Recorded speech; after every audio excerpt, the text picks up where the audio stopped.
Pada 7 September 1981, London Stock Exchange (LSE) telah dikejutkan dengan satu serangan dalam pengambil alihan syarikat peladangan British iaitu Guthrie oleh kerajaan Malaysia. Serangan ini hanya dilakukan dalam masa sekitar 4 jam sahaja yang dipimpin oleh Tun Dr. Mahathir. Disebabkan polisi Tunku Abdul Rahman yang menggalakkan pelaburan asing menyebabkan syarikat Guthrie ini terus berpengaruh selepas merdeka. Sebenarnya, terdapat juga agensi tempatan yang memegang saham di dalam Guthrie iaitu Permodalan Nasional Berhad PNB sekitar 25%. Walaupun mempunyai pegangan equity, namun banyak cadangan daripada Malaysia telah ditolak oleh British seperti penanaman semula pokok getah bagi membantu petani dan penoreh getah Melayu. Permulaan situasi. Selepas Tun Dr. Mahathir menjadi Perdana Menteri pada tahun 1981, dasar yang dilaksanakan beliau kelihatan anti-British.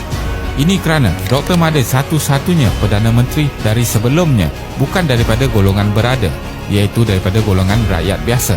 Tidak seperti Perdana Menteri sebelum ini.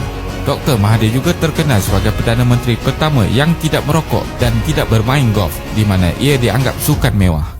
By British Last dan dasar pandang ke timur adalah antara perkara yang menunjukkan persepsi beliau terhadap British. Keegoan British. Sebelum peristiwa serangan dilakukan, kerajaan British telah menghentikan subsidi pendidikan kepada pelajar Malaysia di United Kingdom. Bukan itu sahaja, mereka juga telah menaikkan yuran pengajian kepada pelajar asing dan pelajar daripada Malaysia adalah antara yang terkesan daripada ini. Seramai sekitar 17,000 pelajar daripada Malaysia dibebani yuran yang sangat tinggi. Malah ada sesetengah kes yuran meningkat kepada 3 kali ganda, dan berita ini pasti tidak mengembirakan Dr. Mahathir. Selain itu, terdapat satu lagi isu antara pihak British dengan kerajaan Malaysia, iaitu penolakan cadangan untuk menambah hak pendaratan kepada Malaysia Airlines (MAS) di lapangan terbang Heathrow. Dan dalam tempoh tidak lama selepas itu, telah berlaku pencerobohan ruang udara Malaysia di Subang oleh kapal supersonik British Concorde. Permulaan rancangan. Sebenarnya, terdapat beberapa individu yang tidak berpuas hati dengan layanan British di dalam isu Guthrie ini. 3 orang perancang utama dalam misi ini adalah Tun Dr. Mahathir, Tun Ismail Ali dan Tan Sri Khalid Ibrahim. Tun Ismail Ali adalah abang ipar kepada Dr. Mahathir yang pada masa tersebut merupakan Gubernur Bank Negara. Beliau juga seperti Dr. Mahathir yang kelihatan tidak memihak kepada British atau anti-British. Tun Ismail adalah individu yang telah mengarahkan wang negara yang dimasukkan ke dalam bank British seperti HSBC dipindahkan masuk ke bank tempatan. Bank asing juga, terutamanya dari British, disekat untuk membuka cawangan baru. Pada tahun 1981, disebabkan Guthrie telah menjual asetnya tanpa pengetahuan PNB, di mana ia memegang saham sekitar 25%, Dr. Mahathir dan Tun Ismail telah membuat rancangan untuk mengambil alih Guthrie daripada British. Kemudian, pemain nombor 3 untuk misi ini dimasukkan, iaitu Tan Sri Khalid Ibrahim. Tan Sri Khalid Ibrahim adalah seorang pengurus pelaburan di sebuah agensi kerajaan Malaysia, telah diberikan tugas untuk mengkaji dan membuat strategi bagi memastikan misi ini dapat dilakukan. Sebenarnya, beliau sebelum ini pernah bekerja di dalam sebuah syarikat penasihat kewangan kepada Guthrie di London.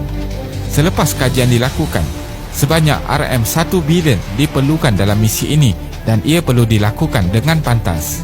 Kerajaan Malaysia telah bersetuju dengan menyediakan peruntukan tersebut daripada 3 sumber berbeza, iaitu Petronas, Pernas dan Amanah Saham.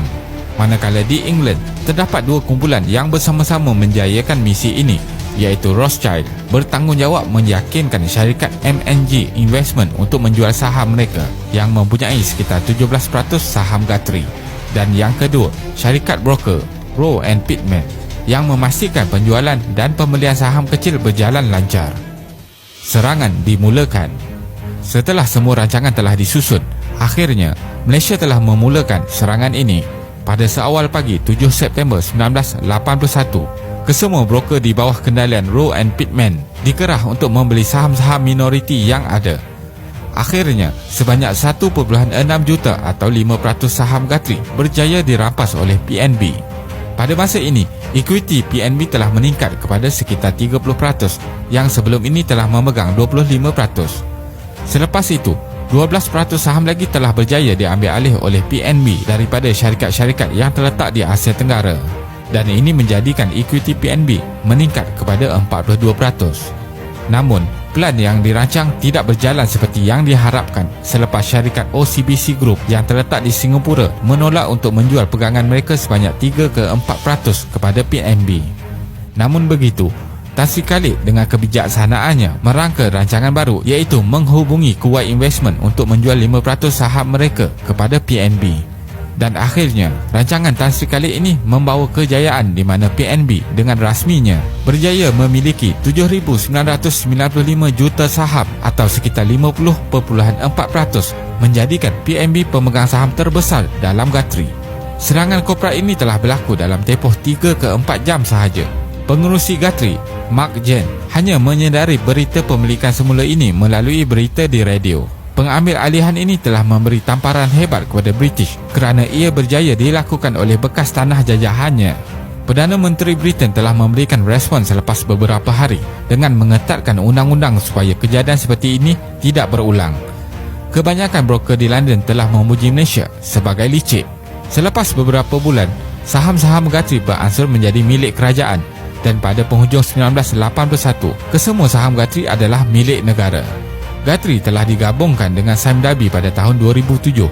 Nama Guthrie itu sendiri sudah tiada lagi, tetapi strategi bersejarah yang dirancang oleh 3 individu ini kekal segar dalam ingatan, kerana ia bukan sahaja untuk meraih keuntungan, tetapi ia adalah usaha mengembalikan hak negara yang dirampas.